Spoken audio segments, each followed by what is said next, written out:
Hello बच्चों, let's read the question. The question says the decreasing order of ionization potential of the following elements is. तो हमें बताना है decreasing order of ionization potential का।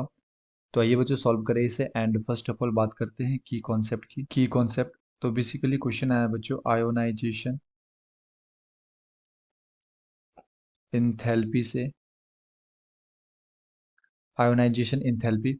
And ionization enthalpy क्या होता है कि लेट सपोज कि अगर हमारे पास कोई गैसियस एटम है, तो इस गैसियस एटम से हम लोग क्या करते हैं, आउटर मोस्ट शेल से इलेक्ट्रॉन को बाहर निकालते हैं।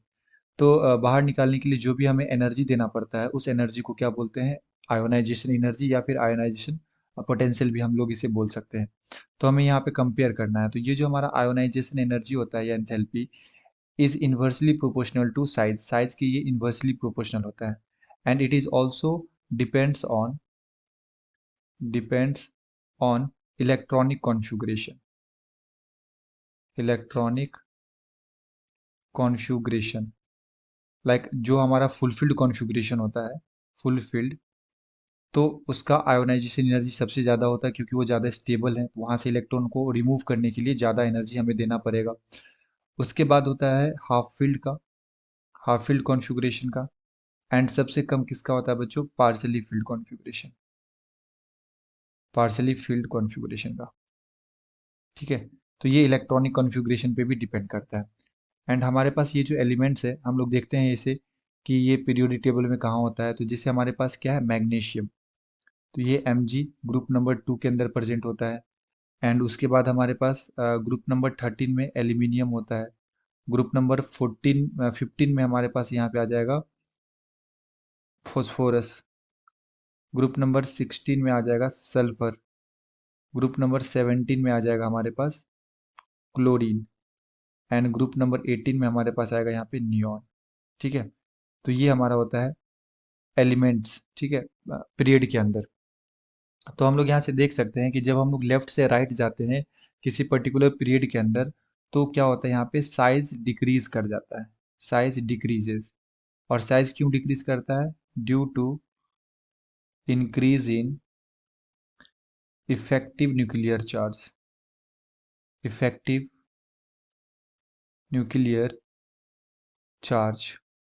तो इफेक्टिव न्यूक्लियर चार्ज बढ़ने की वजह से साइज क्या हो जाता है, छोटा हो जाता है। तो यहाँ पे सबसे ज़्यादा आयोनाइजेशन एनर्जी किसका हो जाएगा, नियॉन का हो जाएगा, क्योंकि नियॉन हमारा नोबल गैस होता है एंड इसके आउटर मोस्ट सेल से इलेक्ट्रॉन को हटाने के लिए हमें सबसे ज़्यादा एनर्जी देना पड़ेगा। तो अगर मैं यहाँ पे आयोनाइजेशन एनर्जी का यहाँ पे ऑर्डर देखूँ तो सबसे ज़्यादा किसका हो जाएगा बच्चों, नियॉन का, क्योंकि ये हमारा नोबल गैसेज होता है एंड इसका जो कॉन्फ़िगरेशन भी आता है ये कैसा होता है, फुलफिल्ड कॉन्फ़िगरेशन होता है, तो सबसे ज़्यादा इसका हो जाएगा। एंड हम लोग यहाँ से देख सकते हैं कि आयोनाइजेशन एनर्जी जो है वो साइज के इन्वर्सली प्रोपोर्शनल होता है, यानी कि जिसका छोटा साइज होगा तो उसके बीच उसके इलेक्ट्रॉन एंड न्यूक्लियस के बीच में फोर्स ऑफ अट्रैक्शन ज़्यादा होगा, हाई होगा। सो वहाँ से इलेक्ट्रॉन को रिमूव करने के लिए हमें ज़्यादा एनर्जी देना पड़ेगा। तो इसके बाद किस सबसे छोटा साइज किसका होगा बच्चों, यहाँ पे क्लोरीन का होगा। ठीक है, क्योंकि लेफ्ट से राइट आते हैं तो साइज क्या होता है, डिक्रीज होता है। तो यहाँ पे हमारा क्लोरीन आ जाएगा। इसके बाद अगर हम लोग कंपेयर करें फॉस्फोरस एंड सल्फर के अंदर, तो फॉस्फोरस का ज़्यादा होता है बच्चों, फॉस्फोरस का आयोनाइजेशन एनर्जी ज़्यादा होता है। ऐसा इसलिए क्योंकि जो फॉस्फोरस का कॉन्फ़िगरेशन आता है ये हाफ फील्ड कॉन्फ़िगरेशन होता है। ठीक है, जैसे इसका एटॉमिक नंबर 15 अगर मैं कॉन्फ़िगरेशन लिखूँ तो 1s2 2s2 2p6 3s2 3p3, यानी कि इसके p ऑर्बिटल के अंदर 3 इलेक्ट्रॉन्स प्रेजेंट हैं। ठीक है, जो कि कैसा है, half field, half field configuration है। एंड अगर मैं सल्फर को देखूँ तो यहाँ पे P4 कॉन्फ़िगरेशन आ जाएगा। सल्फर के केस में हमारे पास लास्ट में क्या आ जाएगा, P4 कॉन्फ़िगरेशन, 3p4, यानी कि इसके आउटर मोस्ट शेल में 4 इलेक्ट्रॉन प्रेजेंट हैं। तो जो हमारा हाफ फील्ड का कॉन्फ़िगरेशन होता है इसका आयोनाइजेशन एनर्जी ज़्यादा होगा, क्योंकि साइज ज़्यादा मैटर नहीं करेगा यहाँ पे। इसका एटॉमिक नंबर 15 है एंड इसका एटॉमिक नंबर 16 है। तो यहाँ पे साइज ज़्यादा मैटर नहीं करेगा, तो हम लोग को यहाँ पे क्या चेक करना पड़ेगा, कॉन्फ़िगरेशन भी, क्योंकि आयोनाइजेशन एनर्जी जो होता है वो कॉन्फ़िगरेशन पे भी डिपेंड करता है।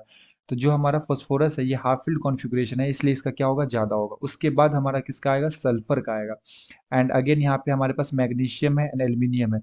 तो मैग्नीशियम का एटॉमिक नंबर 12 एंड एल्यूमिनियम का एटॉमिक नंबर 13। तो यहाँ पे भी साइज ज़्यादा मैटर नहीं करेगा, यहाँ पे कॉन्फ़िगरेशन हमें चेक करना पड़ेगा। तो जैसे मैग्नीशियम का एटॉमिक नंबर 12 होता है तो कॉन्फ़िगरेशन आएगा हमारे पास 1s2 2s2 2p6 3s2, यानी कि इसके s ऑर्बिटल के अंदर 2 इलेक्ट्रॉन प्रेजेंट है। इसके अंदर कितने इलेक्ट्रॉन है बच्चों? 2 इलेक्ट्रॉन प्रेजेंट है, यानी कि ये कैसा है? फुलफिल्ड है, फुलफिल्ड है। एंड अगर मैं Mg की एल्यूमिनियम की बात करूं, एल्यूमिनियम का, तो एल्यूमिनियम में लास्ट में क्या आएगा? ये आएगा 1s2 2s2 2p6 3s2 3p1, यानी कि इसके p ऑर्बिटल में एक ही इलेक्ट्रॉन है। तो ये कैसा हो गया? Partially field, partially field configuration हो गया। ओके, तो यहाँ पे क्या होगा कि जो हमारा Mg है ये फुलफिल्ड है, तो इसका आयोनाइजेशन एनर्जी ज़्यादा हो जाएगा एज कम्पेयर टू एल्यूमिनियम। तो हमारा क्या आएगा इसके बाद? Mg आएगा, एंड सबसे कम किसका आएगा? Al का आएगा।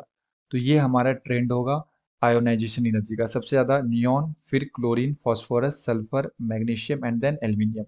तो अगर मैं यहाँ पे बच्चों ऑप्शंस को चेक करूँ, तो यहाँ पे ऑप्शन नंबर बी में दे रखा है neon, chlorine, phosphorus, sulphur, magnesium and सबसे लास्ट में किसका है? एल्यूमिनियम का है। So the appropriate answer is option number B.